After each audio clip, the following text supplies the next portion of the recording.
Welcome to the Engaging Personalities Podcast. I'm Anders Belanger, founder and CEO of Engagify, where we're on a mission to rehumanize business through engagement. We believe that we can all be more successful if we can command attention and deepen connection.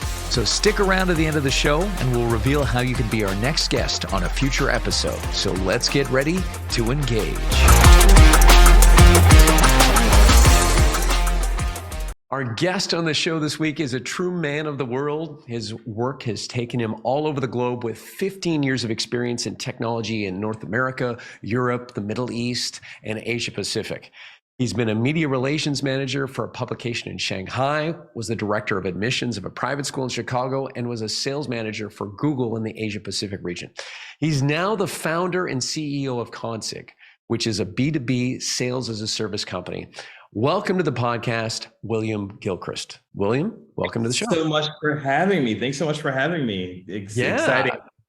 Excellent. So we were just connecting here, and we're talking about you just moved to a new place, and from the intro, people can tell that you've been everywhere, man. It sounds like. So how did you find yourself working all over the world? Because I find that interesting.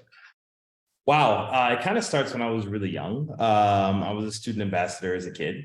And I actually lived in China when I was 13. So it kind of started when I was 13 years old. So being this kid from Chicago and having this 1 year of China experience, coming back to the US and trying to be normal again wasn't really in the remit.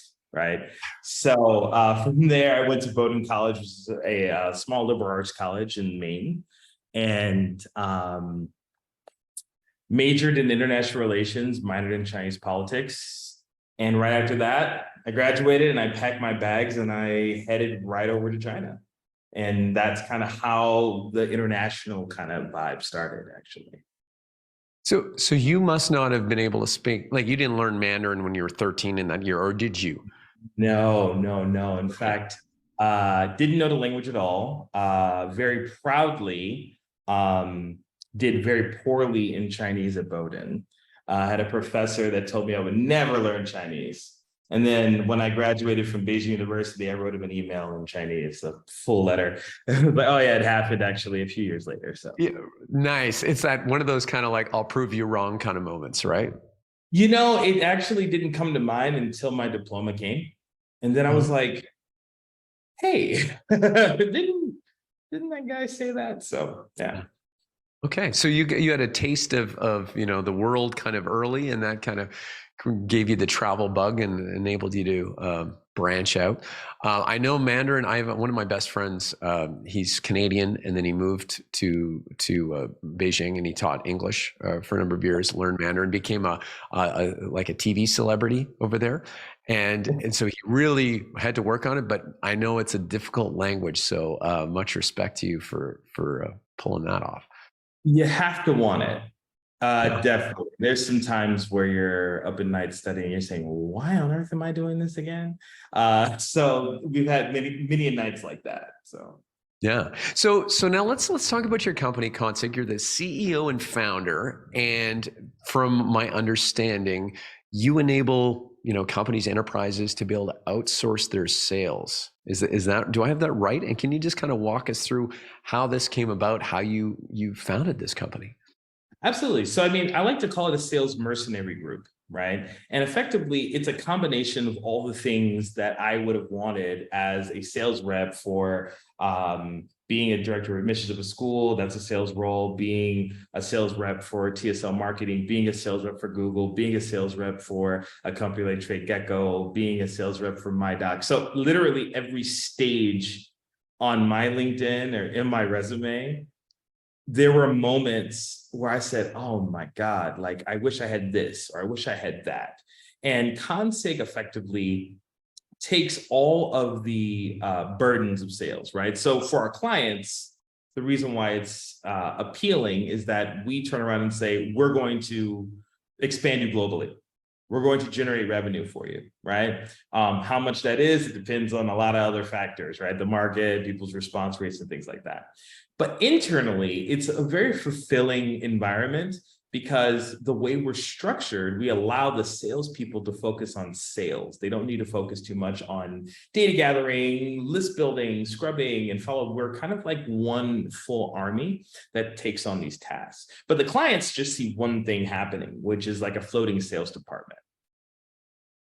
Got you. So, and what you were saying there is because you're so specialized within internally, people can focus on the one task that they need, and you're not all fractured and fragmented like salespeople would be out in the field normally. Correct. I mean, one of my first days, and I'm not that old. One of my first days in the sales world, someone told me, "Hey, you should look at the phone book to figure out who to go after." I'm like, "Yeah, I'm new," so I'm like, "Oh, Yeah. I guess that's how we do it." Yeah. We don't do that in Konsyg. We have a full data team that goes out, scrubs lists 24/7, and our sales reps are given effectively exactly what they need to be able to engage who they need to. And from there, we let the market speak. And then we're Yeah. giving our clients all the data that they need. I mean, the good, bad, and the ugly. I would say our biggest product is feedback. Whether clients value the feedback, that's another thing. More often than not, we get a lot of people calling us for money. They're like, okay, I want to make X amount of dollars in the next 6 to 12 months. And oftentimes I tell them, look, if we do that and we have no knowledge in terms of how we did that, it's really that million or 2 million is completely worthless, right? But if we didn't hit that, but we know exactly everything that's going on in your market, you can carry that on for the next 5 to 10 years. Right. So these are things that, oftentimes in the market, we have to work with our clients to say, what do you value more? This revenue right now, we can get you that. Or what's happening? Does your product actually catch? So the feedback from the marketplace, because you have your ear to the ground when you engage with these customers through your different systems and how you go to market. Is that 100%. And I mean, I would say that we're probably a little bit more effective than a lot of consulting firms because we're the ones actually talking to prospects, getting those rejections or getting those purchases. So it's happening right on the ground. So we kind of know how things are going to push versus I love forecast documents that we see from like consulting firms. They're like, we believe this is going to happen in this particular time frame. Which is so... Yeah, we're like, that's funny. Yeah. It kind of reminds me of that, like, academic, professorial kind of theory thing, right? Where you're boots on the ground, you're doing it, you're learning off of that and pivoting how you need to, right? Can I ask you a question about the name? How did the name come about? I love that question, and it's actually hidden. It's a secret. But what I can say is that it means counselor. Oh, that's the best way to define it. In a language, or it's too Correct. much of a... You're not going to go there. Okay. Fair enough. It means counselor. In fact, that really gives it away. It only takes about 2 steps for you to realize where it comes from. And then from there, you'll totally draw the connection in terms of where the name came from. But I made a pledge that I'm going to keep it hidden. But it's a good story. It's a challenge to our listeners to go do some detective work and see what they can pull up. Oh, I gave it away right now. I just gave it away, really. I mean, as soon as they take 1 second, I'm like, oh, right. Yeah. So this idea of sales as a service, and too bad SaaS is already taken, right? Like software as a service. Do you have? Is there like a short version that you refer to this as, or no? You know what? It was very awkward when I started it because that's exactly the issue that I had. I said, what do we call this? Like, we can't call it SaaS, right? We actually help SaaS companies. So I don't shorten it. I mean, effectively, it's outsourced sales. It's sales as a service. Sales mercenaries was actually what I came with because I thought it was fun to say that because when you think about what we do, that's literally it. I mean, if we're taking large enterprises abroad, if we're taking startups abroad, if we are helping them expand locally or regionally, That's a mercenary group. And actually, I can tell you where the concept of sales mercenaries came from. When I was starting the company, I was reading Eric Prince's Civilian Warriors, the founder of Blackwater. Mm. And I was reading the book, and he was in the Navy SEALs, and then he became a trainer for the Navy SEALs. And I was drawing these weird parallels. And at the time, I was going through a weird shift in my career, right? And I was reading the book, and I was like, yeah, wow, he was in the Navy SEALs. Well, I was in Google. Okay, he became a trainer for the Navy SEALs. Well, I was trainer for a lot of Google salespeople. Yeah, and I just kind of went down this like list. And when I got to the end of the book, I said, huh, wow, that idea that I had about like this outsourced sales group could be more like a sales mercenary group. And that's kind of where it all came from. Yeah. Well, I love there's something cool when you kind of add military things to, business, just kind of, it's a little bit like that hired gun kind of idea. But it's so much more than a gun, right? It's a mercenary force because you have, can you tell us a little bit about, some of the different departments or some of the different services that Konsyg offers? Because it's not just, you're really revenue as a service in a sense, right? Because you're delivering, that KPI of sales back. Tell us a little bit more about like what is all there? You talked a little bit about creating databases, lists, that kind of thing. Yes. You want to speak? So the services that we deliver to our clients, right, are pretty straightforward. Our bread and butter is sales as a service. Now, sales as a service is a floating sales department globally, and you can angle it around the world at one time or a particular region or particular country, right? That's our bread and butter service. That's what's on the door. However, when you get sales as a service, in order to be an effective sales team, you need things like lead generation.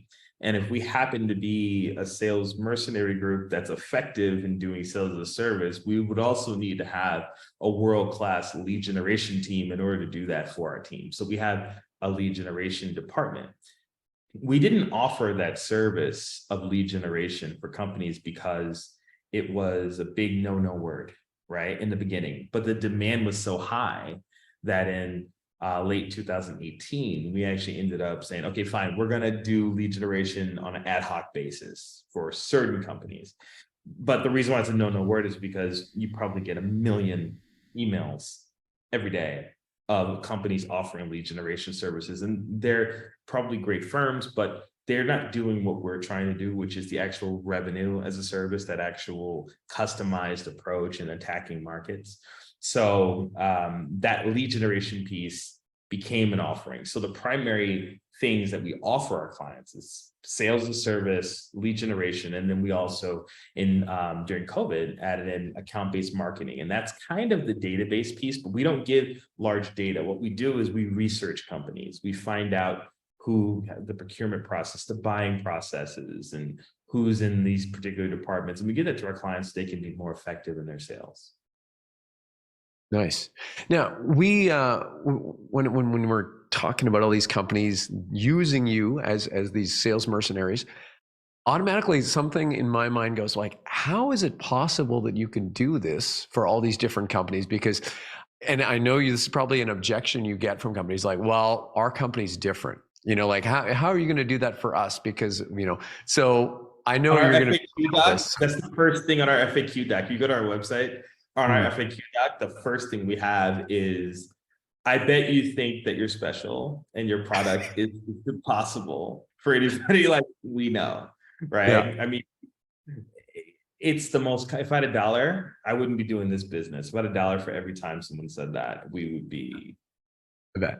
And William, I totally relate to that because in our trade show infotainment that we do with companies, creating more crowds of people around trade show booths, we do messaging for every company, and they're always, well, we're different. And it's like, well, when you bring things down, we saw the patterns, and then of course we're able to still make custom presentations. It's there's a system. So I'm guessing there's kind of a system behind what you do as well. Yes, so there's layers, right? I've seen people with the best product knowledge imaginable about products, and they're the worst at selling it because they're not having conversations, they're presenting the product. They are a forward for the product. They're showcasing a product. They're There's really a curse good. of knowledge happening there, right? They know too much almost, right? Like, 100%. They're so into the product and are aware of the product that they're actually believing the product sells itself. It doesn't, right? And they miss the conversation. They are just more upset at the fact you're not equally as excited over the complexities and the uniqueness of this product versus having a real conversation by saying, do you want something like this? Like a salesperson, more often than not, is having a real conversation with you, having a business conversation, really trying to understand how the product, where the product's effective, and actually sometimes even saying where the product doesn't work. In fact, nothing's worse than pushing something on someone that's not actually going to help them. So more often than not, what I see is that when people tell me like, oh, it's really difficult for you to understand this product or whatever, more often than not, I always tell them, look, let us get you a deal. And when they start to ask us all those extremely complex, technical rocket science questions, we'll bring you on the call. If that holds up the deal, we have you. yeah. Right? So Yeah. that's normally why we do that. That's great. I mean, and I like how you're talking about, the conversation, right? Because if you boil down sales, right, you're trying to help people and trying to find that fit. I think, let me ask you this too, William, when you were a trainer, and I think you're a head of knowledge, I guess, for your sales. For EPO, yeah, it was a segment of Google sales, yeah. So when you were training other salespeople or putting together that, I should say, or the body of knowledge that was there, what were some of the trends? What were some of the patterns that you saw that, you then brought into when you founded Konsyg? What are some of the things that you saw that you think is maybe lacking out there that people need? Interesting. It didn't come from training, oddly enough. By the time it's you would think it would actually. By the time I was a trainer, I think I was more bitter about how organizations were running their sales. I started really my real technology sales chops at TSL Marketing before I even got to Google. And then I really learned my sales there. Cold calls, no real brand recognition, pretty much just being that guy on the phone all the time, right? And getting rejected probably 80 times a day. I mean, I've heard every name call you could think of, every word that is a choice word. And then I learned my real sales chops there. Then I got into big corporates and I started to realize just how opposite it was. Like the concept of outbound sales, the conversation, the quality of going out there and getting it. It was more existing and how to like maneuver the company more than actually being maneuvering the company to the point of a deal happening and then standing there and saying, I am a salesperson. And you're just like, did you really though? That's not how that happened. That was a renewal. And then, Right. this would happen. And then being extremely bitter about that being an accepted practice and the art of the cold approach sales being just completely ignored.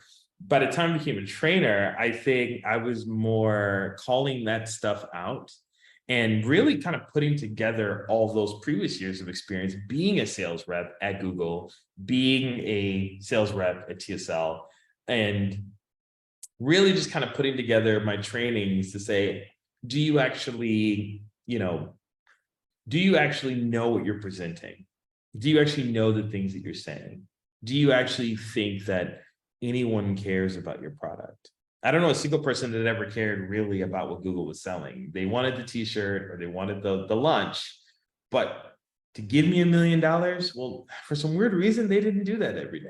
So I learned really quickly that, hey, there's a lot more to this than being cool, being trendy, and having an amazing product. You need to connect with people. And that's what I brought into my training. And then that's ultimately what I carried with me on the way out, because I saw it working on a mass scale where people were saying, whoa, I got all these CEOs in my phone and I'm able to call them for renewals and all this stuff. That's because you connected with them and you really sold a product.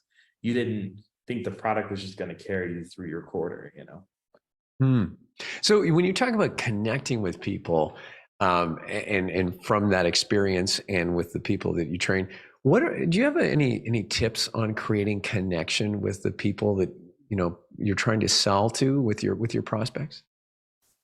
Yeah. So, I mean, look, I think being as genuine and to yourself as possible. If you're at a cafe, or if you're at a bar, or if you're at a movie theater, or if you're out, or you're at a friend's place for dinner, and you're meeting someone there, and you're at a table, and you're sitting right across from you, and you're gonna be at this table for the next hour, hour and a half, and you're gonna have to talk to someone new. What happens there? What is the conversation that you have? Eventually, you're going to talk about what I do, what you do. I mean, that's in a formal dinner setting, but when you're looking at connecting with people, what do you normally do in your life? What is the conversation like in your normal life, and how does that feel? Because the more natural you seem, the natural connections happen, right? Like, natural connections happen the more genuine and natural you're actually being in your communication style. And are you able to draw someone in socially? Then you can draw someone in professionally. You just need to be able to realize that this entire process is human based, and that's where connection really starts. So do you feel that sometimes, I think when, certain companies will have sales scripts or, these things that it somehow we segment our body, or not our body, but like how we are professionally from how we are personally. And it somehow creates this, inauthentic version of ourselves in the professional world. Is that what you're kind of saying? Emotionally, you can detach yourself because sometimes you're going to get rejected and you don't want them to Yeah. like hurt your heart, right? But I think that I believe in, it's funny that you mentioned scripts, right? Because I'm sure if my team sees this, they're going to crack up laughing, and they're going to know why I smirked, because I am anti-scripts. You just know what it is, know what the product is. We can go through a playbook to explain what Yeah. this product is. But how would you communicate this to your 90-year-old grandmother? Yeah. How does it go, right? So we don't have scripts in Konsyg, and we run a full sales organization for 7 years almost.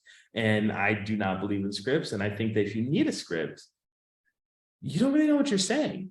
And I've done drills like this where people have, had a script, and I get calls from banks for credit cards and things like that all the time. And out of nowhere, you could say something like, yeah, pink elephant, in the middle of a sentence. And they're on a script, so they don't know what to say. So what happens is they have to continue, or they awkwardly stop and then repeat the same thing because they're going off of script. Yeah. And I've ran these drills with my team and saying, look at the dangers, because an individual could literally be carrying down a conversation that is totally separate from what you're actually there to talk about. And your script just narrows your mind to be an effective salesperson. So I don't believe in them.